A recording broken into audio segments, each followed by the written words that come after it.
IPL 2025 season ముగిసింది, కానీ అసలు ఆట ఇప్పుడే మొదలైంది. మైదానంలో ఆటగాళ్ల ప్రదర్శన ముగిసిన తర్వాత తెర వెనక టీం మేనేజ్మెంట్ల వ్యూహాలు మొదలయ్యాయి. రాబోయే ఐపీఎల్ 2026 సీజన్ కోసం ప్రతి ఫ్రాంచైజీ పెద్ద ప్రణాళికలు వేసుకుంటుంది. ఈరోజు మనం రెండు దిగ్గజ జట్ల కీలక నిర్ణయాల గురించి మాట్లాడుకుందాం. ఒకవైపు ఢిల్లీ క్యాపిటల్ జట్టు ప్లే ఆఫ్స్ బెర్త్ను మిస్ చేసుకుని తమ కెప్టెన్ మార్చే ఆలోచనలో ఉంది. మరోవైపు ఐపీఎల్ చరిత్రలోనే అత్యంత దారుణమైన సీజన్ను సవిచూసిన తర్వాత చెన్నై సూపర్ కింగ్స్ ఏకంగా తమ జట్టులో భారీ మార్పులు చేసి కొంతమంది కీలక ఆటగాళ్లను వదిలేయాలని చూస్తుంది. ఈ మార్పుల వెనక కారణాలేంటి? ఏ ఆటగాళ్లు జట్టులో ఉంటారు? ఎవరు బయటికి వెళ్తారు? కొత్త కెప్టెన్గా ఎవరు వస్తారు?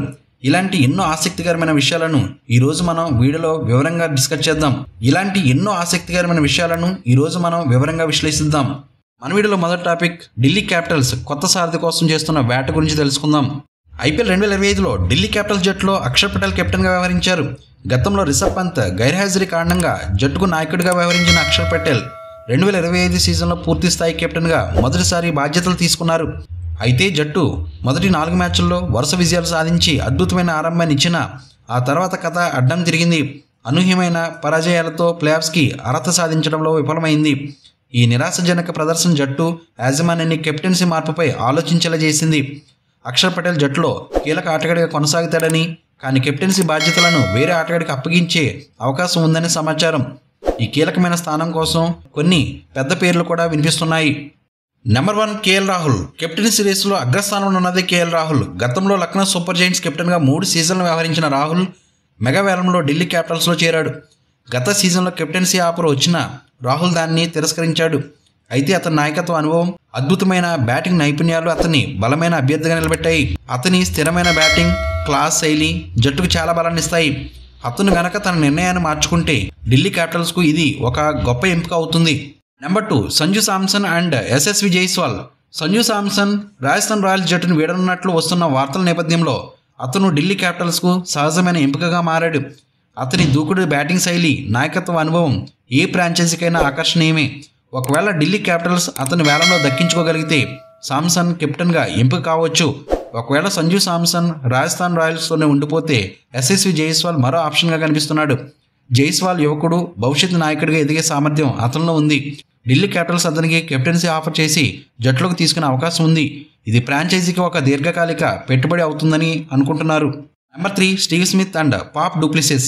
వేలంలో ఆశ్చర్యకరమైన ఎంపికలుగా స్టీవ్ స్మిత్ మరియు పాప్ డూప్లెసిస్ పేర్లు వినిపిస్తున్నాయి. అంతర్జాతీయ స్థాయిలో వివిధ లీగుల్లో కెప్టెన్గా వారు సాధించిన అనుభవం, వారి వ్యూహాత్మక పరిజ్ఞానం జట్టుకు ఎంతో ఉపయోగపడతాయి. స్మిత్ లాంటి ప్రశాంతమైన నాయకుడు జట్టుకి స్థిరత్వాన్ని తీసుకురాగలడు. మరోవైపు పాప్ డూప్లెసిస్ కూడా అద్భుతమైన కెప్టెన్. అయితే ఢిల్లీ క్యాపిటల్స్ ఒక యువ నాయకుడిని కోరుకుంటుంది. ఈ నేపథ్యంలో వారి వయసు ఒక అంశంగా మారవచ్చు. Number 4 Venkatesh Iyer. Kolkata knight riders Venkatesh అయ్యర్ను ట్రేడ్ చేసే అవకాశం ఉంది. ఒకవేళ అది జరిగితే ఢిల్లీ క్యాపిటల్స్ అతని ఆల్రౌండ్ సామర్థ్యాలు మరియు అనుభవాన్ని పరిగణలోకి తీసుకుని కెప్టెన్గా కూడా ఎంపిక చేసుకోవచ్చు. ఇంకా ఇలా ఢిల్లీ క్యాపిటల్స్ జట్టు తమ భవిష్యత్తు కోసం బలమైన కెప్టెన్స్ కోసం ఎదుగుతుంది. ఫ్రెండ్స్, మన వీడియోలో రెండో టాపిక్ చెన్నై సూపర్ కింగ్స్. ఇప్పుడు 5 సార్లు ఛాంపియన్ అయినటువంటి చెన్నై సూపర్ కింగ్స్ గురించి డీటెయిల్గా తెలుసుకుందాం. ఐపీఎల్ 2025 సీజన్కి చెన్నై అత్యంత నిరాశ మిగిల్చింది. ఐపీఎల్ 2025లో మొదటిసారి చెన్నై వరుసగా 2 సార్లు ప్లేఆఫ్స్కి అర్హత సాధించడంలో విఫలమైంది. పాయింట్స్ టేబుల్లో చివరి స్థానంలో నిలిచి కేవలం 4 విజయాలను మాత్రమే నమోదు చేసింది. ఈ చెత్త ప్రదర్శన తర్వాత జట్టు యాజమాన్యం కొన్ని కీలకమైన నిర్ణయాలు తీసుకునే అవకాశం ఉంది. ఈ పునర్నిర్మాణ ప్రణాళికలో భాగంగా సీనియర్ స్పిన్నర్ రవిచంద్రన్ అశ్విన్ ఐపీఎల్కి రిటైర్మెంట్ ప్రకటించడం వల్ల చెన్నైకి దాదాపుగా 9.75 కోట్ల పరస లభించింది. ఈ పరసతో పాటు మరిన్ని నిధులు సమకూర్చుకోవడం కోసం మరియు జట్టుని బలోపేతం చేసుకోవడం కోసం చెన్నై కొందరు అంచనాలకు తగ్గట్టుగా రాణించిన ఆటగాళ్లను విడుదల చేయవచ్చునని వార్తలు వస్తున్నాయి. ఆ జాబితాలో ఉన్న 4 ఆటగాళ్లు ఎవరో ఇప్పుడు తెలుసుకుందాం. నెంబర్ 1 దీపక్ హుడాను సిఎస్కే 1.7 కోట్లకు దక్కించుకుంది. కానీ అతను బ్యాటింగ్లో దారుణంగా విఫలమయ్యాడు. 7 మ్యాచ్ల్లో కేవలం 31 పరుగులు మాత్రమే చేసి జట్టు అంచనాలను అందుకోలేకపోయాడు. అతని గత ప్రదర్శన చూసి కొనుగోలు చేసిన అతను ఏ బ్యాటింగ్ స్థానంలోనూ రాణించలేకపోయాడు. అందుకే అతన్ని విడుదల చేసి అతని స్థానంలో మరింత ప్రభావవంతమైన బ్యాటర్లను తీసుకోవాలని సిఎస్కే భావిస్తుంది. నెంబర్ 2 రచిన్ రవీంద్రను 4 కోట్లకు రైట్ టు మ్యాచ్ కార్డు ద్వారా చెన్నై కొనుగోలు చేసింది. ఇది అతనిపై జట్టుకున్న నమ్మకాన్ని సూచిస్తుంది. అయితే యువ కివీ ఓపెనర్ 8 మ్యాచ్ల్లో కేవలం 191 పరుగులు మాత్రమే చేసి తన స్థాయికి తగిన ప్రదర్శన ఇవ్వలేకపోయాడు. అతని పేలమైన ప్రదర్శన కారణంగా చెన్నై అతను విడుదల చేసి మరో ఓపెనర్ను వెతుక్కోవాలని ఆలోచిస్తుంది. నెంబర్ 3 రాహుల్ త్రిపాఠి. రాహుల్ త్రిపాఠిని 3.40 కోట్ల కొనుగోలు చేశారు, కానీ అతను కూడా నిరాశపరిచాడు. 5 మ్యాచ్ల్లో కేవలం 55 పరుగులు మాత్రమే చేసి చివరికి ప్లేయింగ్ 11లో స్థానం కోల్పోయాడు. అతని పేలమైన ప్రదర్శన కారణంగా అతను విడుదల చేసే అవకాశం ఉంది. Number 4 Devon Conway. గతంలో సిఎస్కే విజయంలో కీలక పాత్ర పోషించిన డెవాన్ కాన్వేను 6.25 కోట్ల కొన్నారు. అయితే ఈ సీజన్లో రచిన్ రవీంద్రకు ప్రాధాన్యత ఇవ్వడంతో కాన్వే మొదటి సగం మ్యాచ్లకు దూరమయ్యాడు. అతనికి అవకాశం వచ్చినా 6 మ్యాచ్ల్లో 156 పరుగులు మాత్రమే చేయగలిగాడు. అతని అధిక జీతం, అంచనాలకు మించిన ప్రదర్శన ఇవ్వకపోవడం వల్ల సిఎస్కే అతన్ని వదులుకోవడానికి ఎక్కువగా చూస్తుంది.